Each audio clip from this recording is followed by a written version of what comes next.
Good afternoon.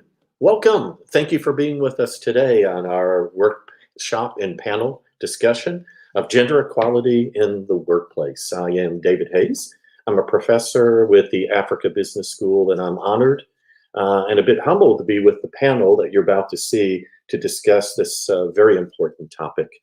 So we're streaming live. We want to know if you have any questions. Feel free to ask your questions. We'll field those near the end of the panel conversation. So certainly ask away. So I'm excited today to be here to speak about gender equality in the workplace. I'd like to ask a question to our panelists and then bring one of those panelists up. My entry question is going to be this: what is gender equality in the workplace to you? So a real general question. I'd like to welcome to the conversation Rim Banani. She's been working at OCP for over 10 years. Currently, she is the head of financial strategy and investor relations with OCP. She's worked in sales. She's also worked in strategy. She's worked in East Asia and Oceania. And then, of course, in group strategy, she's worked on M&A as well as strategy with the chairman's office. She's an active member of the diversity team for the past 5 years. Rim, welcome to the panel. Thank you, David. I think it's a question that we first raised when we started in 2016 the diversity stream within OCP, and there was pretty much a consensus that what we feel is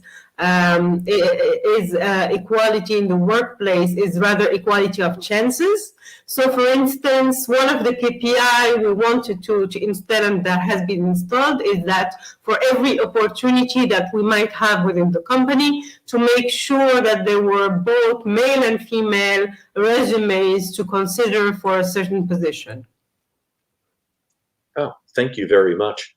I'd like to also now join to our panel a second member, and this is Manal Barnousi, and she's Director of Strategy, Partners, and Communication for CFC.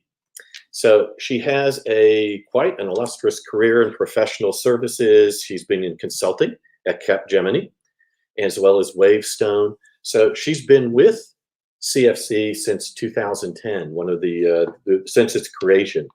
She served in many other roles. A few things I want you to know about her. She is an active member at Mentorels and the We for She networks as well, which is for women's leadership. She's involved in social causes with the association, Azeka. And I think very interesting, she lists her superpower as being the mother of twins. Welcome to the conversation. Thank you so much. I'm so glad to be here with you today. Hello, everyone. So maybe I can respond to your question with some figures. I think figures don't lie. According to a recent study on the topic that was conducted by the Ministry of Finance, the rate of participation of women in the workforce is actually decreasing. In Morocco, it went from 30% 20 years ago to about 19.9% this year. So obviously that means that a lot still needs to be done, that we're not doing enough. And there's obviously still reason to continue the fight for gender equality. So to respond to your question, it goes from, like female workers being still paid significantly less than their male counterparts, that women still experience discrimination in the workplace and not really report that. Also, mothers being discriminated during their maternity leave, and also women being underrepresented in the senior management positions. So I think a lot of things we can still talk about in this panel, and I'm excited about that. Oh, thank you. Thank you very much. The statistic that you mentioned, may I ask kind of follow up on that? Is that a statistic that you think is related to COVID, or is that just a general decline that you have seen? Well, I certainly think that COVID has not helped, but unfortunately, I would say it is a general decline of the numbers. So, and that should be a wake-up call for all of us to, acknowledge that we are not doing enough. Now, having said that, I do want to acknowledge something. I think that, yes, globally, women are making progress, and that's progress that is really important. We recently saw that the World Trade Organization is head for the first time by an African woman, which is fantastic. And girl success rates are in schools are really high. And I mean, women are making progress at every level except the top. Now, what I'm saying is that, of course, we need to be grateful for what we have. And I think, for example, about my grandmother's life. She passed away few months ago, and I have so many more opportunities than what she had. And I do want to be grateful for that, but we need to be a little dissatisfied as well. Men and women alike, a little dissatisfied that we are not using the full talents of our population. We are not using half the talent of our population, actually. So I think that if we do that, if we do use the full talent of women in the workforce and the full talent of men at home as well, our companies are better run, our companies are more efficient, our kids are better off because they have advice from their fathers, and our marriages are happier. I think that this is good for everyone. It's not only good for women, it's really good for men too. It's good for all of us. Thank you. Thanks for the follow-up on that. I'd like to add to our panel now, Nargis Hilal. She's a professor at the International University in Geneva. Very interestingly, an author, a speaker, a consultant. She has quite a big experience in multinationals. So over the past 15 years, they include P&G, Shell, Vivendi, a number of other ones.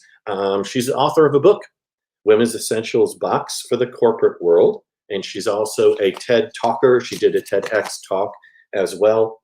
Welcome to the panel. Thank you, David. And you can also add the same superpower as Manel, by the way. Cool. Yeah? Yes, mother of twins as well. So should I address your question of what is gender equality in the workplace? Yes, please.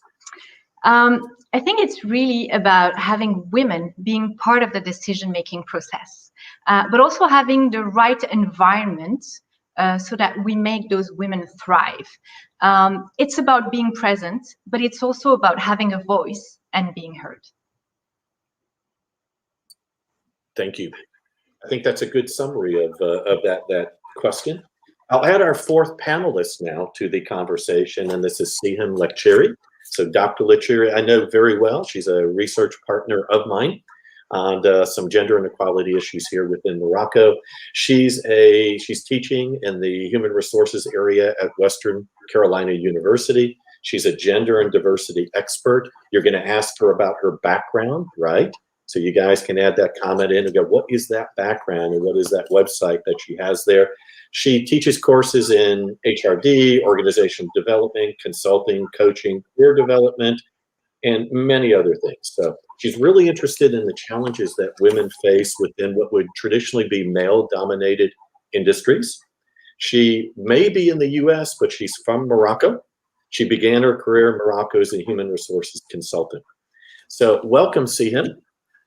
Thank you, David. Thank you for the introduction. And I'm going to go ahead and answer your question and echo what's already been said. But when we think about gender equality in the workplace, we often think about, the labor force participation. But in my opinion, it goes beyond that. In order for us to reach gender equality, we have to have equal treatment in the workplace in terms of rights, in terms of benefits, in terms of obligations, opportunities, and resources. This would include employers providing equal opportunities and considerations for promotions, pay raises, desirable preferred jobs, advancements, and inclusion in decision-making processes, like Narji said. So when gender equality does not happen at all levels in this equation, it leads to lag behind resource allocation and hence hinders social and economic development. Thank you very much. So we have the general question, what is gender equality in the workplace? We've answered that. We want to take a step back, and maybe I'm going to ask this of Nargis. I'm going to ask the question, so what's changed? So from 10 to 20 years ago, what has changed from then to now? The first thing that we see that has definitely changed is that we've been raising awareness about the topic. So we really started talking about the topic. The companies are not only talking about the topic, but developing initiative. And what we've seen a lot over the past 5 years as well is that companies have created departments and full functions related to diversity and inclusion. So it's not just a subdivision within HR that is managing basically diversity and inclusion and gender equality. So it's really becoming fully embedded. The other thing is that as companies are promoting gender diversity, we also see from the outside point of view, of the companies, is that it is beneficial for them to do that. Why? Because stakeholders, from a financial standpoint, this is definitely a KPI they're looking at. So whenever they want to invest, they're looking basically at companies, they're looking at how many women they have, in their board, in their executive positions, etc., etc. And we know from McKinsey reports that companies that have women in their board, they usually outperform financially. And the other basically angle, also external, is from the recruitment standpoint. So the young generation that is coming, into the workplace is also looking at those specific KPIs. They definitely look a lot at sustainability, CSR, but gender equality is a key KPI that they're looking for, when they want to join a company. Oh, thank you. Let me ask this to all of you. Is there a difference with gender equality and then diversity? Did one lead the other? Are they the same? How would you respond to that?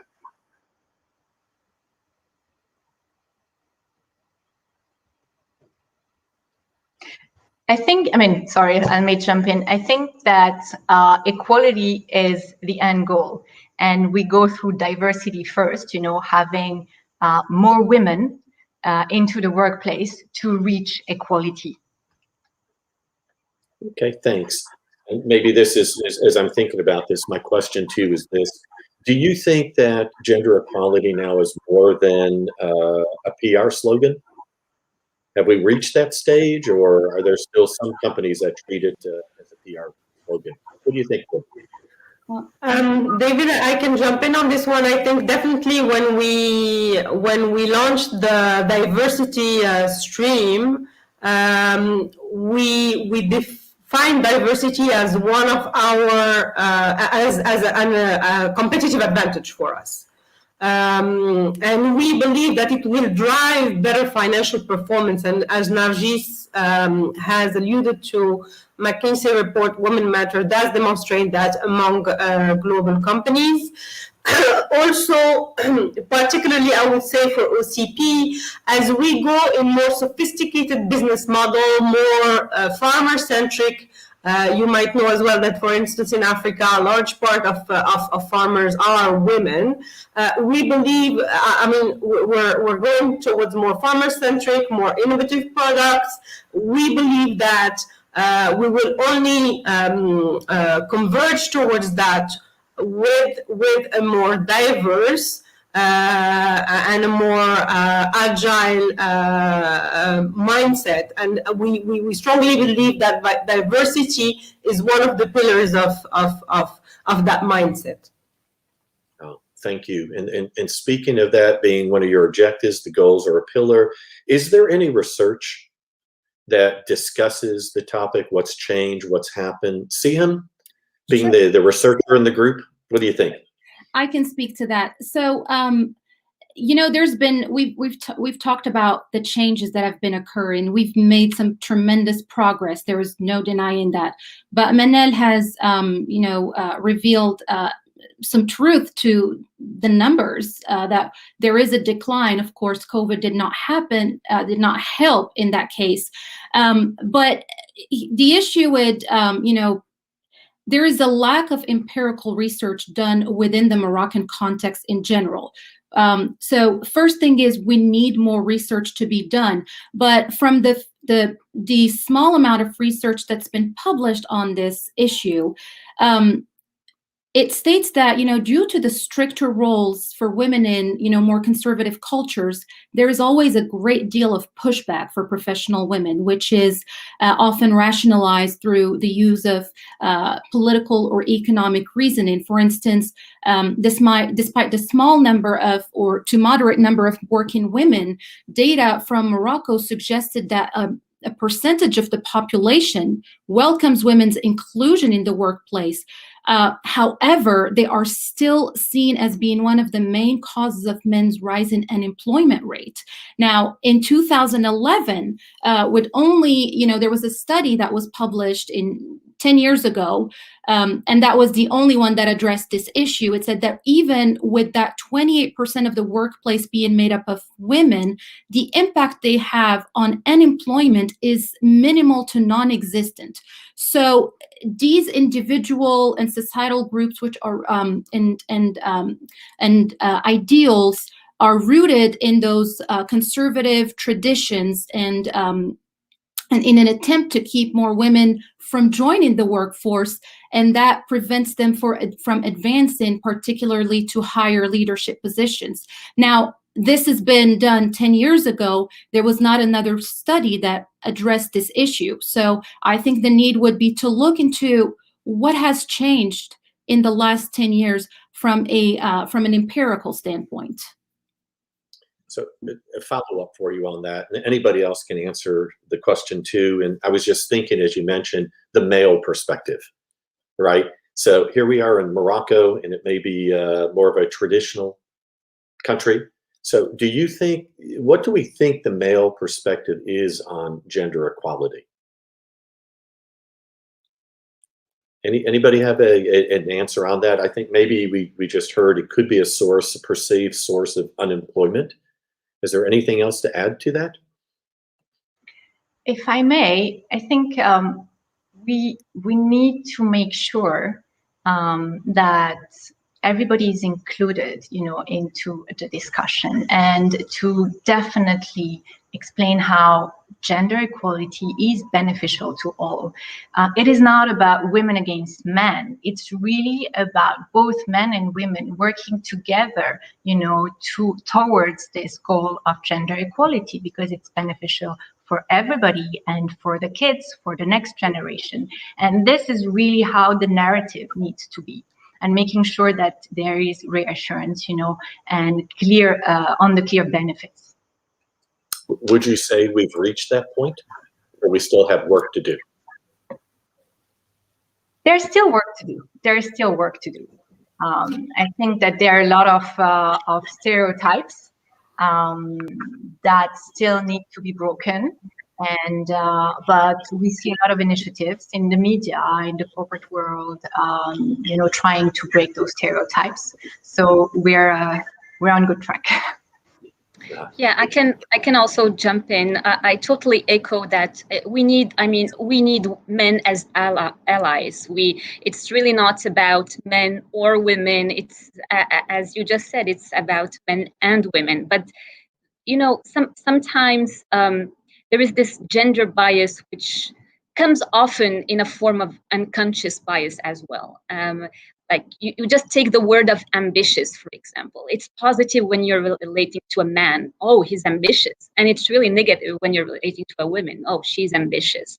So we just need to make it okay for little girls to aim for more, to aim for the next level, or at least get rid of any unconscious bias that can come across her road, and at least let her make that decision. I'm not saying that everyone needs to be ambitious. I'm just saying that everyone should make that decision for him or herself. And can I add something to that, David?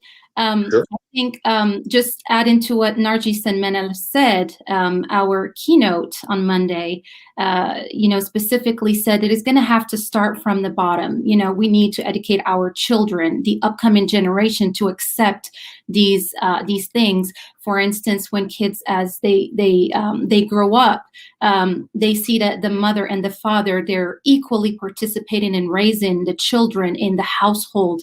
It's very interesting because I've just just had a discussion with my 5-year-old not too long ago.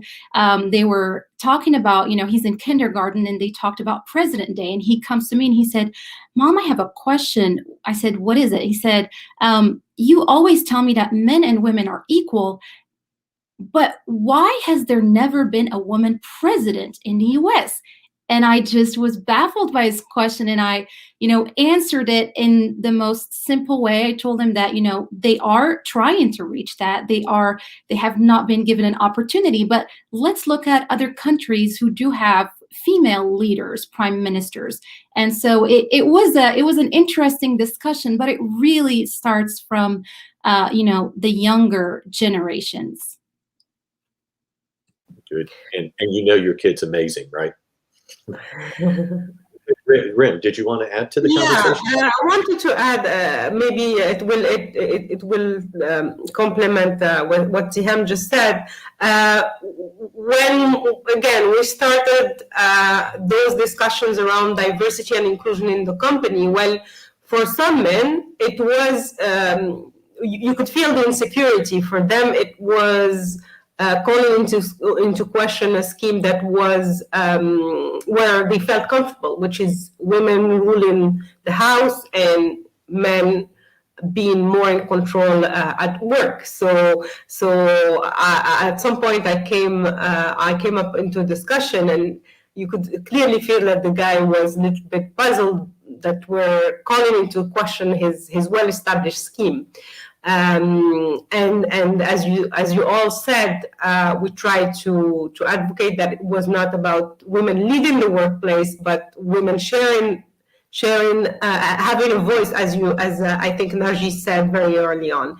Then we noted a second scheme, which is that younger generation and women often share the same call within the company for a different leadership model, for a different way of working, less hierarchical, more balance between the workplace and their families. So we had, and maybe one interesting thing to mention is that the diversity stream was launched within OCP when we launched another movement, which is called the movement, which was a call to work for new ways of working and for a less hierarchical way of doing things within the company. So I think that complements Seaham's story about her kid, that the younger generation as well feels maybe closer to what women are asking in the workplace. Yeah. Thank you. It's a good segue into a question I wanted to ask you, Rim. So here's sort of the follow-up, the OCP experience. And, I look at OCP, and then I'm interested in, is there a change in gender equality within technical positions? How about within management, leadership positions?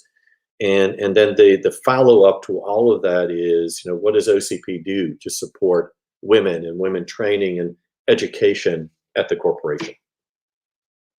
Yeah, well, first I think you have to consider that we are in a mining industry which is across the globe much more of a male-dominated industry. We have very few women truck drivers in any case around the globe. But regardless of that, because as well of the rise of of women within engineering schools, we've seen a rise, which is now which is now on parity with men at engineering schools. That actually pushed our numbers up. When you look at the blue collar, at the white collar numbers within OCP. So if you look at 2013 versus today, if you look at white collars, we've moved from 23% to 34% of the total workforce being women. If you look again at women under 30, we moved from something like 30% of women within our workforce under 30 to 50% today. So again, the rise of women within engineering schools has led to a rise in our numbers. Within technical position, there is a rise, but it is much more timid. Now, what are we doing to address that? I think somebody had mentioned stereotypes and biases at the start of our discussion. One of the first initiatives we have led, we first looked at the numbers and transparency around let's say the journey and what we've accomplished and what still needs to be accomplished.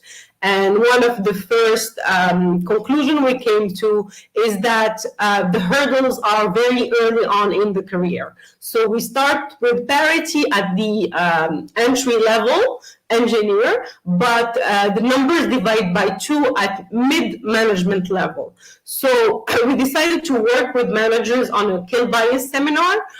We decided to as well, we have conducted several leadership seminars for women, and we have as well portrayed role models within the company, even in technical positions, to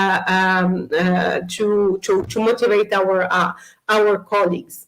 So these, I would say, are the three initiatives we have conducted so far. Thank you. I'm curious, and this is for Manal. I'm curious at your experience within Casablanca Finance City. Is it a similar experience? So I guess I'd ask you for examples and then your workplace. Yeah, sure. Speaking from my own experience, I mean, we are significantly smaller in size than OCP, obviously, so maybe it's less challenging to implement. But I am so grateful to be part of what we could call a perfectly gender-balanced workspace environment with corporate procedures that have been put in place for women and young mothers. So currently at CFC, 50% of the executive committee are women. We are so it's 50% that equality is reached there, and 55% of employees are women, actually.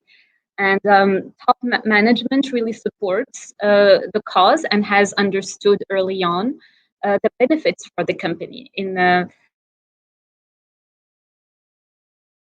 Work part-time for 2 years after delivering my twins, which was really something very important for me. And one thing I could say is that my boss has earned my loyalty for a long time just because of that. So since then, it is possible for all young mothers at Casablanca Finance City to have that option.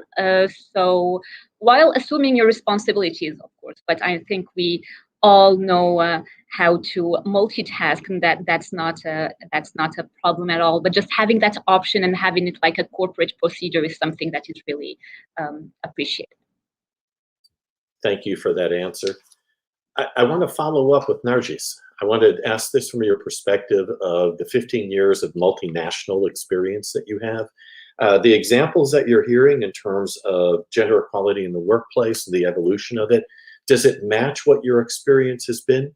So I guess I asked that from your corporate perspective, and of course now as a professor, or is there sort of a research perspective you have on all of this? Yeah, actually, it does match. I mean, it's interesting because it's a question that I get asked a lot. You know, do we see a difference? In Morocco versus in Europe or in Asia? Places where I've worked. I think that it doesn't have, at least when we talk about gender equality in the workplace, it doesn't have much to do with the country you live in, but more with the culture of the company you work for. And this is really the key element. And it goes actually towards what Manal has mentioned, and also Reem has mentioned, that, you know, when we look at the entry level, we have a lot of women. We kind of match the percentages or the quotas when it comes to recruiting women, but we lose them along the way. And the higher we go, we go up into the ladder, the corporate ladder, the more we lose them. And then we hit the glass ceiling. And this is one of the key reasons, is actually because of the culture. So yes, we kind of tick the box when it comes to the quotas, but then we didn't look at the environment. And this is what I mentioned earlier. We need to make sure that the environment is there to support the initiatives that are done when it comes to gender equality and to make those women thrive. And it goes back, to creating ecosystems of support, of child care support, etc. Throughout the maternity leaves. There are a lot of elements, that can be done. But pretty much, the experiences are extremely similar. And it's true that probably now we're at a stage where it's not just about the quotas, but it's also about how can we make sure that we have the culture that supports the initiatives that we're doing, and making sure that we keep those women. Thank you, Seaham. Let's follow this question up from the perspective of the researcher. So you're hearing what the examples are, you're hearing the issues. What does the research say, or what have you found? So I'm just going to echo what everybody else said. As Narshi said, it's not the culture. It's not the country culture, but it's more of the corporate culture. Now, we tend to think, when we look at the United States, for example, we think that they have reached equality. No, actually, that's not true. They have not yet. They are still working towards that. They still have so many issues. In fact, the research says that, women in the United States make up 46.8% of the overall workforce, but only 24% of them are in senior management position, and now only 5.2 are in CEO positions. Now, that was based on the Bureau of Labor Statistics in the US as of 2018. Now, the disparity here is indicative that there are great barriers that are being faced once higher levels are being reached. There is that glass ceiling. Of course, it's being shattered. We're seeing that. We're witnessing that. But there is a lot of work that still needs to be done. Now, when we look at more conservative cultures, the first issue we have is the lack of research in identifying and examining the experiences of women in more conservative Moroccan, Arab, Muslim countries in the ways that their everyday life differs from the typical of the Western woman. And so that's where we need to start. When we look at the greater struggles they face, the targets of more direct and more explicit gender bias, we need to look at those, how their negative experiences maybe affect their performance and work, have long-lasting work-related effects. So the lack of research centered on women in more traditional cultures indicates that there is a need for a more inclusive approach in order to obtain a well-rounded impression of all women's professional experiences.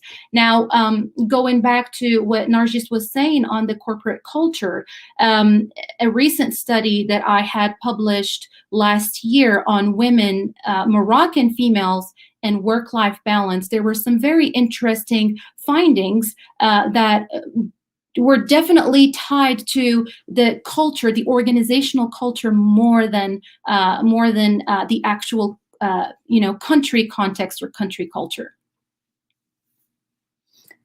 Thanks. It's a good segue, because I was just looking at one of our questions that came in on LinkedIn, and it dealt with work-life balance. So I'm wondering if you want to elaborate more on that, Seaham, and then also I wanted to follow up with Manal to ask her a little bit about her experiences and then what she thinks with work-life balance. Sure. Well, first, we have to have an understanding of what work-life balance means, and personally, from the research that I've done, there are two dimensions of work-life balance. The first dimension deals with the engagement in multiple roles in work and non-work. of work-life balance. So it's basically the allocation of time and psychological energy in a balanced way in work and non-work life, while deriving much satisfaction from both work and non-work life. The second dimension deals with having minimal conflict between work and non-work life, which is the satisfaction and good functioning in work and family roles with minimal conflict. So we have to look at it from both sides. Now, when we go and look at work-life balance research, we are talking about the Moroccan context. There is a lot of research published in other cultural contexts, but there is very, very, very few. I mean, I could name the number. The first one that was published was in 2016, and it was a case study on an IT company. The second one that was done was the one that I did with another co-author, and that was a multi-sector qualitative study that investigated the experiences of females in various industries. What was fascinating about that was the findings supported that organizations that offered work-life balance initiatives actually only multinationals. It was very few of them. The other 76% of our participants, we had a total of 45 females that we had interviewed. Each interview lasted longer than an hour. And each of these, 76% said they did not have any work-life balance programs at their organizations. Now, that has led several women to leave the corporate world and be their own bosses by resorting to entrepreneurship, so they could be their own bosses and create their own work-life balance. So the general consensus among the participants was that they wanted to have the proper mechanisms we know to support them in the workplace, because when you support your employees, you have, not only you're retaining them, but they're also happier in your organization. So what was found is that many women, younger women who actually had children, had difficulty with childcare. So one of the most the biggest suggestion was, having childcare centers or support, something especially for infants, with mothers who just had infants and could not find the support. They were far away from their families. That was one of the biggest challenges they were facing to support their retention in the workforce. And of course, there was other changes that included flex time and telework that were not clearly accepted, in among that corporate culture. But we know that we have been forced to adopt, at least in the past year, we've been forced to adopt telework, remote work, and we know that it can work. If you have the right environment, it can work. Now, COVID aside, if you have all the all that you need to complete your work at home, it can be done. It's not impossible. And then, of course, there is policy and legislative changes within organizations. Thank you. So, Manal, do you want to add to that? Yeah, I think it's a very interesting topic, and I loved learning about what Seaham you were just sharing.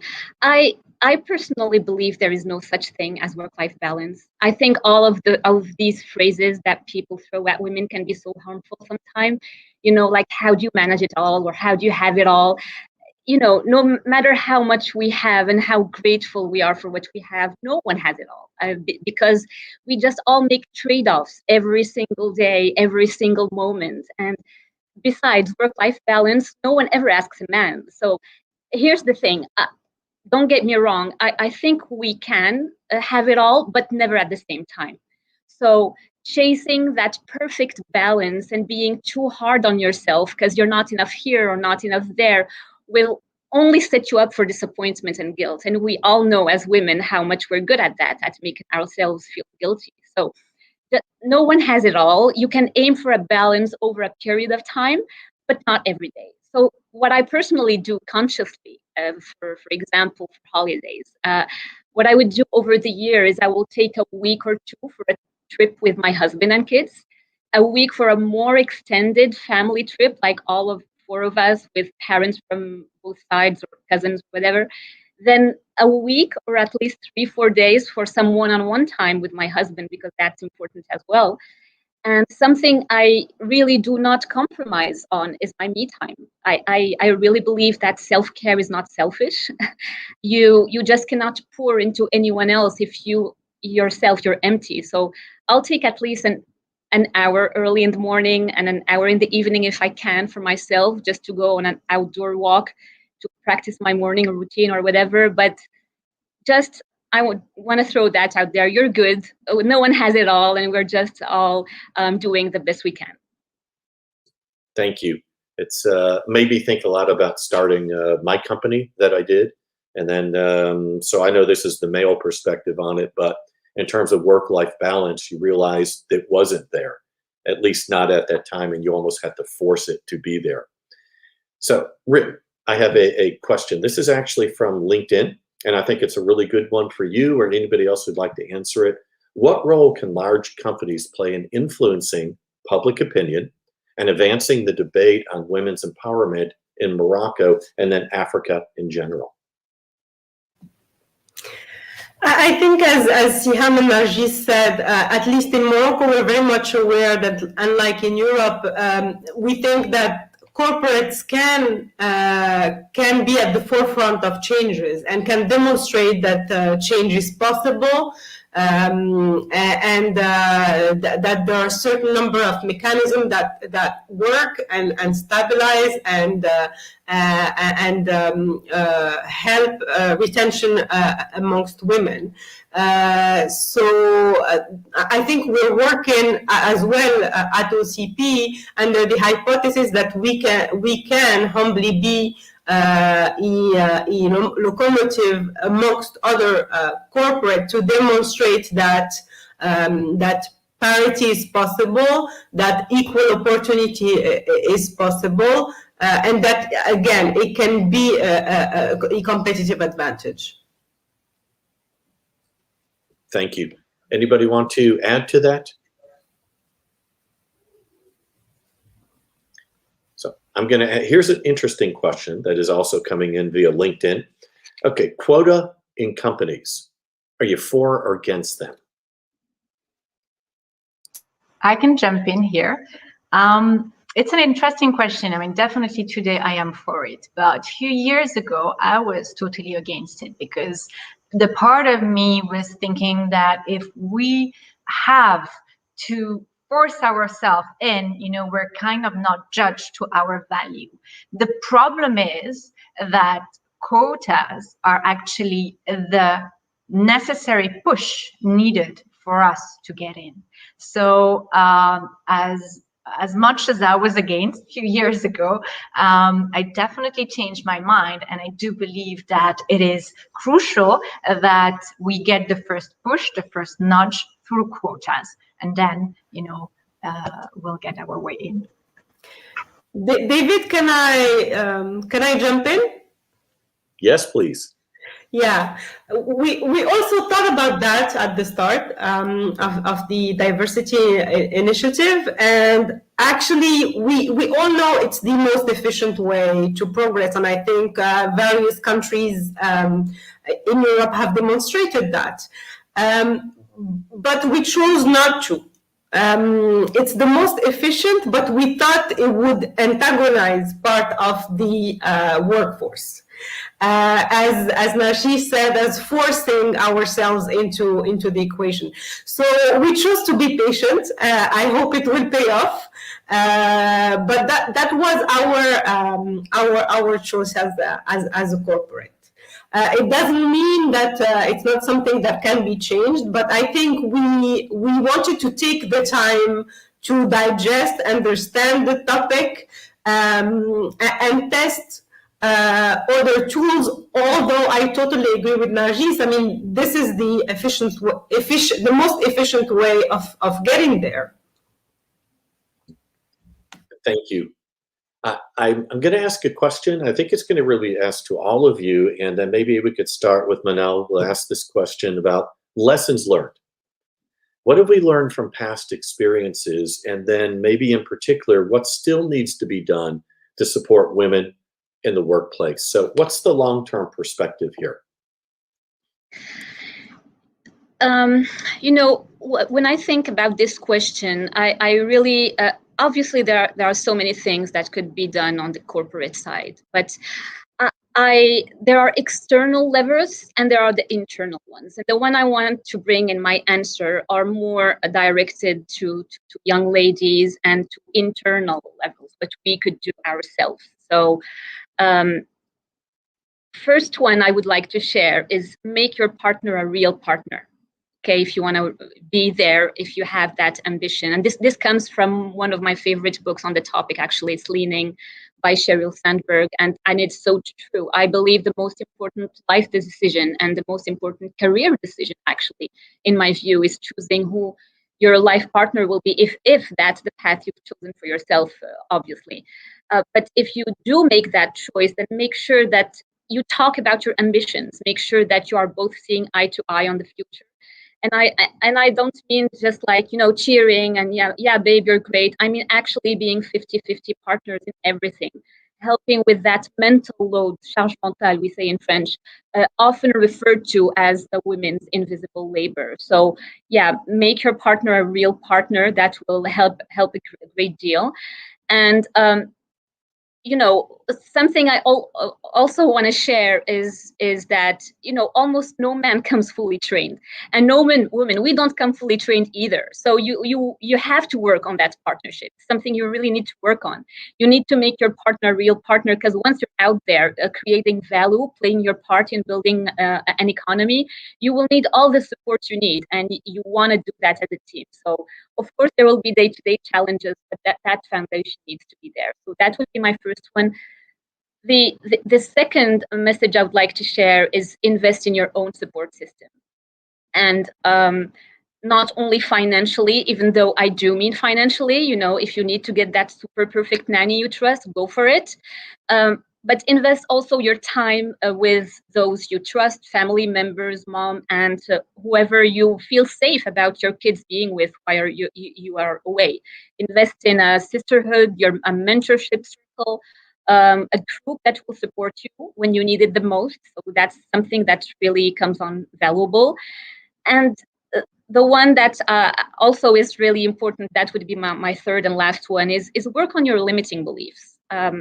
I believe that one of the most valuable gifts you can give yourself is engaging in a personal development journey. So knowing who you are, what are your core beliefs, understanding what triggers you, why does that trigger you, why do you choose to engage or not engage, developing self-acceptance, and overall just aiming to be more your authentic self.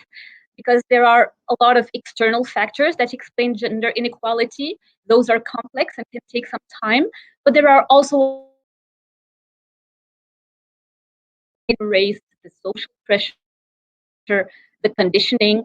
So we can choose to work on those while gently, pushing the edges of our comfort zone. Thank you for those comments. Your one with limiting beliefs really strikes home, because I spend a lot of time helping people develop what I call an entrepreneurial mindset. And that really is dispelling those limiting beliefs, understanding where they come from and setting them aside. And it can really be a freeing experience for you. So here's sort of my from one of our questions here, and it's a male bias here, maybe, or maybe not. But how do we involve men? So what do we do here? How do we involve men in the quest for gender equality in the workplace? What do you think? Can I take that one, David? Sure. All right. So I think I just want to add to what Manel was just saying, is finding mentors. And when I say finding mentors and role models, doesn't have to be necessarily a woman. We've seen that the role of role models and mentoring, it plays a tremendous role in advancing women to higher leadership positions.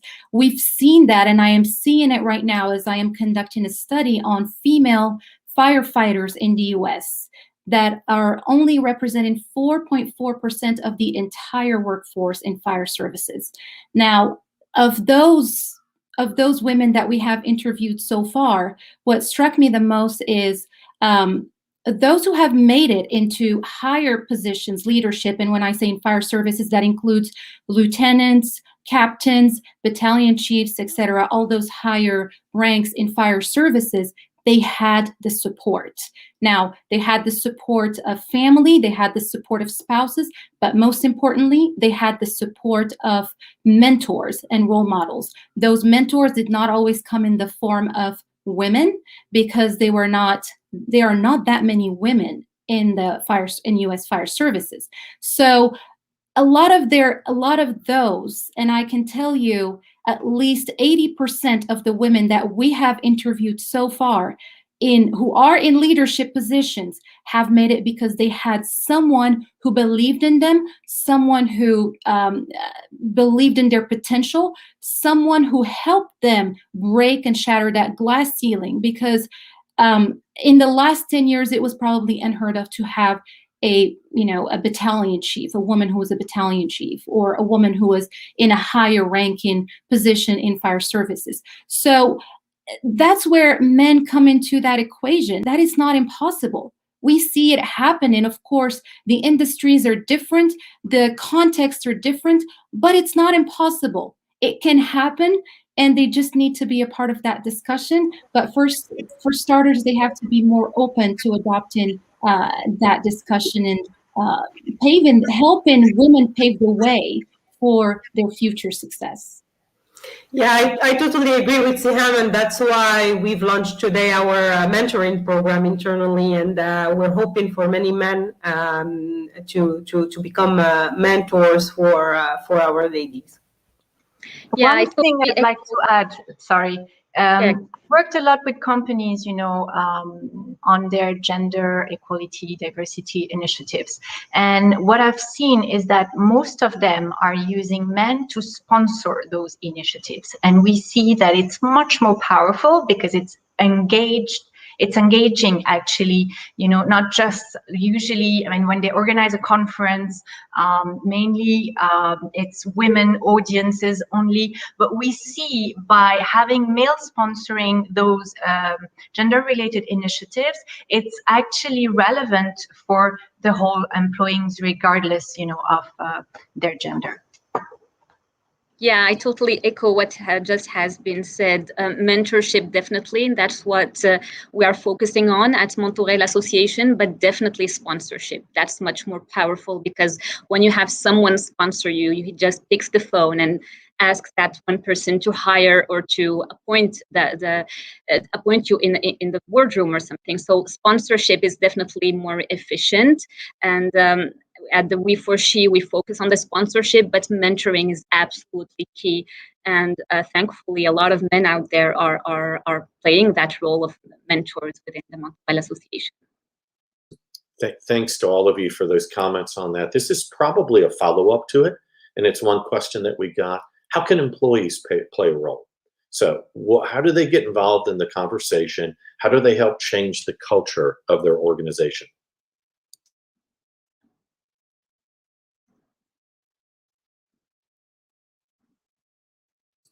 I think it's about transparency. So when we look at one of the questions that you asked at the beginning, what has changed over the past 10 years?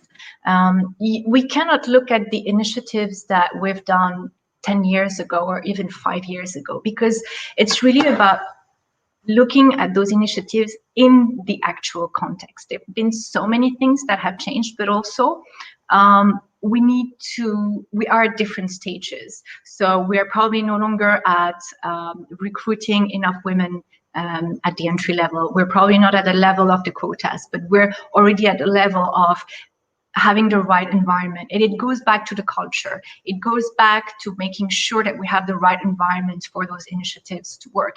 But it's the same about for like having the employee engagement. What is crucial is communication and transparency. It is important that it's a two-way communication, that we are, of course, the company is kind of defining the key guidelines, the vision regarding those initiatives, but is also making sure that they're not losing people throughout the journey. And this is essential that everybody is included, and that's the whole name. It's about inclusion, and nobody is kind of left outside of the process. So transparency is key. Communication also is absolutely crucial. And David, we've launched surveys on the diversity issue to try and understand better and initiate that dialogue with people. Take the pulse of how they perceived the issue, what were the main hurdles to their well-being, and repositioning as well diversity inclusion as part of a more general well-being process rather than women-only issue. Thank you for that. We have a number of other questions that I don't think we're going to be able to get to, but thank you for asking those questions. What I'd like to do, since we have a few minutes, is sort of wrap it up. Give us some takeaways from this conversation. As our experts here, what advice do you have to us all? What do you want to share with us? So I'll open that up to all of you. I think, can I go first? Yes, please. Don't take no for an answer. The sky's the limit. Whenever you have an objective, go for it. It's not always going to be pretty. It's not always going to be easy. But as it's been said earlier, finding partners, finding support system, finding allies and mentors who can help guide you, because no one knows everything on day one. We learn. We are on a continuous learning journey. And so it's even much stronger, and the impact is much more significant when we have a village. As we say, we say it takes a village to raise a child. It's the same thing. It takes a village to help support a person. When you support a person, then you're supporting your whole community. And so I think it really starts with that, but it really needs also to start with the person itself.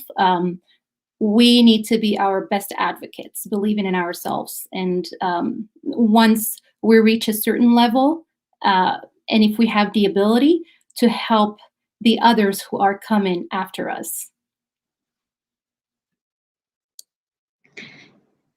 Yeah, I would summarize by as you just said, make your partner a real partner. Of course, invest in your support system, work on your limiting beliefs. I really do believe in that one.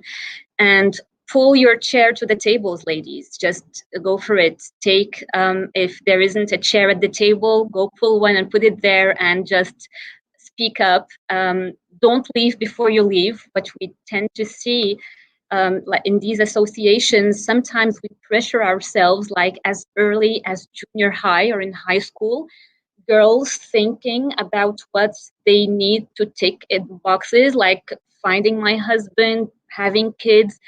Until you are there, just play the full game and give all of your potential and just be fully there. Don't leave before you leave. And once you take that decision to have a break for good reasons, then enjoy that break fully. But until you're there, just go ahead and express yourself fully.